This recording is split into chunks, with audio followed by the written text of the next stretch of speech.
Hi friends, അപ്പം നമ്മുടെ ഇന്നത്തെ വീഡിയോ എന്ന് പറയുന്നത് ദശമൂലാരിഷ്ടത്തിൻ്റെ ഗുണങ്ങളും അത് എങ്ങനെ ഉപയോഗിക്കണം എന്നുള്ളതാണ്.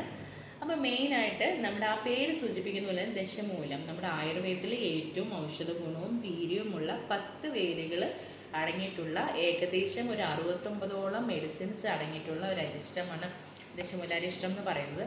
കൂടാതെ അതിൽ മുന്തിരി, ശർക്കര, തേൻ എന്നിവയെല്ലാം അടങ്ങിയിട്ടുണ്ട്. അപ്പം ഈ ദശമൂലാരിഷ്ടം നമ്മൾ പൊതുവെ പ്രായമുള്ളവരെല്ലാം വായു സംബന്ധമായ അസുഖങ്ങൾക്ക് ദശമൂലാരിഷ്ടവും ധന്വന്തരം ഗുളികയൊക്കെ ഉപയോഗിക്കുന്നത് നമ്മൾ കണ്ടിട്ടുണ്ടാവും. അപ്പം ഈ ദശമൂലാരിഷ്ടം അല്ലാതെ തന്നെ ശരീരം നോവിനെന്ന് പറഞ്ഞിട്ടൊക്കെ കൗണ്ടർ സെയിലായിട്ട് ആൾക്കാർ യൂസ് ചെയ്യാറുണ്ട്. ഇതെപ്പോഴും അരിഷ്ടമായതുകൊണ്ട് എപ്പോഴും ഒരു ഡോക്ടറിൻ്റെ നിർദ്ദേശപ്രകാരം അവർ പറയുന്ന ഡോസിൽ മാത്രമേ നമ്മൾ യൂസ് ചെയ്യാൻ പാടുള്ളൂ. അപ്പോൾ ഇതിൻ്റെ ഗുണങ്ങൾ എന്തൊക്കെയാണെന്ന് നോക്കാം. മെയിനായിട്ട് ദശമൂലാരിഷ്ടം നമ്മൾ കൊടുക്കുന്നത് ദഹന സംബന്ധമായ അസുഖങ്ങൾക്കാണ്.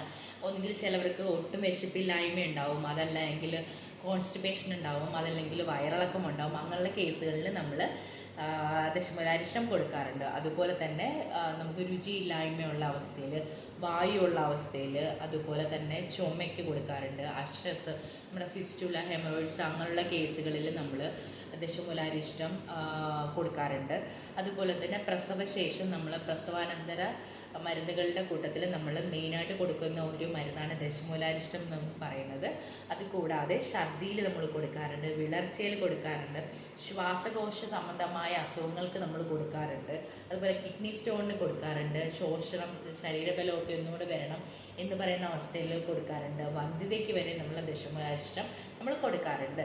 ഇതിന് ഡോസ് നിശ്ചയിക്കുന്നത് നമ്മൾ ഒരു പേഷ്യൻറ്റിൻ്റെ അഗ്നിബലവും രോഗീബലവും ഒക്കെ അനുസരിച്ചിട്ടാണ് നമ്മൾ എത്ര പ്രാവശ്യം, എത്ര ദിവസത്തേക്ക് എത്ര ഡോസ് കഴിക്കണമെന്ന് നമ്മൾ നിശ്ചയിക്കുന്നത്.